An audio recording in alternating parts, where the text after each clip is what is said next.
Um ano de guerra pode marcar um novo momento para a guerra na Ucrânia? Vai escalar? A gente vai para um novo patamar?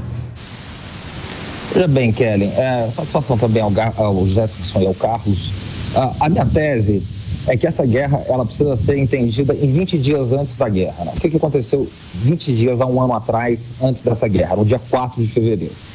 No dia 4 de fevereiro, a Rússia e a China assinaram um documento. Esse documento foi muito mal repercutido do ponto de vista das relações internacionais aqui no Brasil e na América Latina como um todo. Esse documento foi assinado no dia 4 de fevereiro do ano passado, portanto, fazendo o ano agora também, 20 dias antes da guerra.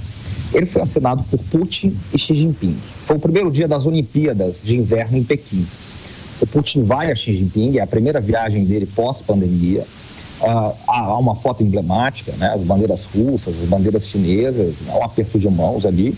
E esse documento é conhecido como uma parceria sem limites, ou uma aliança sem limites, como foi traduzido aqui no Brasil, entre Rússia e China. E ali eles declaram uma parceria estratégica, geoeconômica e geopolítica que não tem precedentes nas relações internacionais, na história das relações internacionais recentes. 20 dias depois começa a guerra. Então, claramente, essa guerra seria uma guerra longa, seria uma guerra que envolveria proporções, eu diria, tectônicas, né, como nós temos visto, e uma guerra que vai muito além da Rússia e da Ucrânia. É uma guerra que divide de um lado a OTAN, divide de um lado o G7, os Estados Unidos, o que a gente chama de Ocidente, e de outro lado a Rússia, subsidiada, digamos, pela China e pela Eurásia, e ela acontece no palco de teatro, digamos assim, da Ucrânia.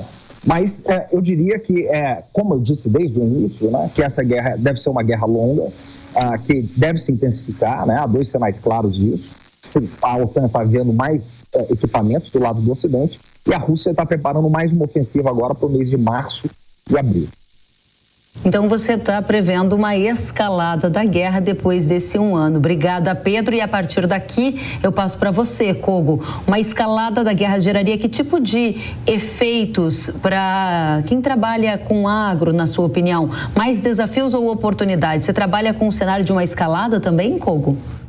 Ainda que ela não ocorresse, né, os efeitos para o agronegócio brasileiro eles já aconteceriam de qualquer forma, porque a gente tem que destacar, né, que de qualquer forma as instalações de estocagem, terminais portuários, situação de escoamento interno, de armazenagem interna, ferrovias, etc., está totalmente comprometida, e isso já compromete o desempenho da safra 22-23, agora colhida em 23, da Ucrânia. Queda bastante grande na produção de milho e na exportação. A exportação deve cair para 20 milhões de toneladas e no caso do trigo também deve ficar bastante reduzida para casa de uns 13 milhões de toneladas. Então, as oportunidades que já estavam abertas desde o ano passado nos mercados de milho, onde o Brasil acabou assumindo esse ano, né, a primeira colocação como exportador global, ultrapassando os Estados Unidos e abocanhando também uma parte que era mercado da Ucrânia de vendas para o mercado chinês. E ainda, no caso do mercado de trigo, o Brasil também acabou sendo beneficiado, ampliando a área e ampliando até mesmo as exportações, né, que chegaram a mais de 3,1 milhões de toneladas. E lembrando também que um terceiro produto diretamente beneficiado foi o frango brasileiro.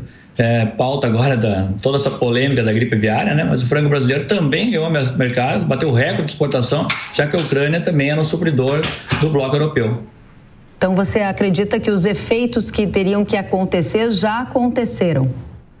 Não, ainda que não houvesse a escalada da guerra, esses efeitos vão perdurar e vão se ampliar em 2023.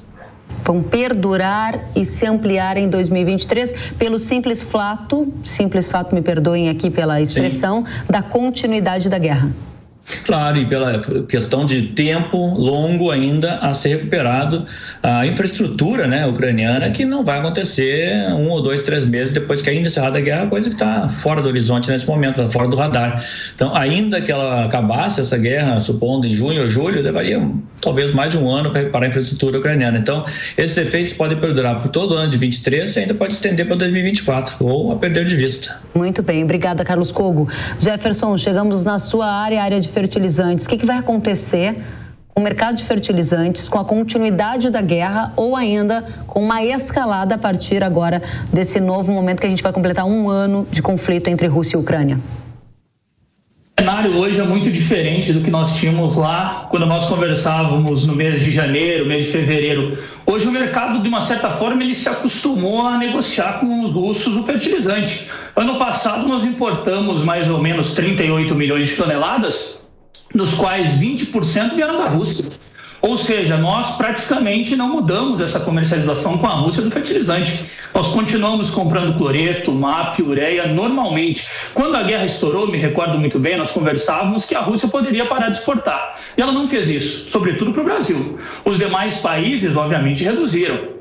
Ela reduziu a participação em outros lugares, etc. Agora, para nós aqui no Brasil, nós continuamos negociando normalmente com a Rússia. Eu, particularmente, acho que o pior ele ficou para trás. É claro que se a guerra ela tomar uma proporção muito maior do que nós estamos observando, aí é uma outra história. Mas nessa conjuntura, eu acho que o mercado de fertilizantes ele se acostumou a negociar com esses países considerados sancionados. E eu não estou falando só da Rússia, mas da Bielorrússia, do Irã e etc. Então, a falta de fertilizantes no Brasil, ano passado, ela não ocorreu e o cenário foi totalmente o oposto do que o mercado imaginava. Nós terminamos o ano de 2022 com o maior estoque de passagem da história de fertilizantes aqui no Brasil.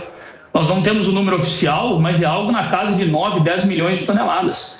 Ou seja, aquele grande problema que nós tínhamos em fevereiro, ele ficou para trás. Agora é um novo ano, nós começamos mais otimistas em relação à Rússia, em relação à exportação, do que no ano passado.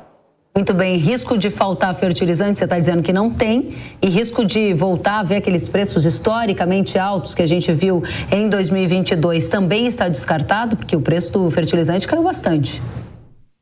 Dúvida, eu particularmente hoje sou cético para um preço muito elevado, Kellen. Não acredito que isso vai acontecer nesses próximos meses. Eu acho que nós estamos tendendo ainda para uma correção mais de baixa do que uma correção de alta. É claro, a Rússia é importante, ela é muito importante, todos nós sabemos, mas o Brasil nunca parou de negociar, essa é a realidade. Nós nunca paramos de negociar com os russos e nós continuamos em 2023. É claro que se a guerra realmente tomar uma proporção muito grande e o mundo inteiro ficar acompanhando e se perguntando o que vai acontecer, pode ser uma outra história, mas eu não vejo isso agora. Para o fertilizante, não encaro como um problema.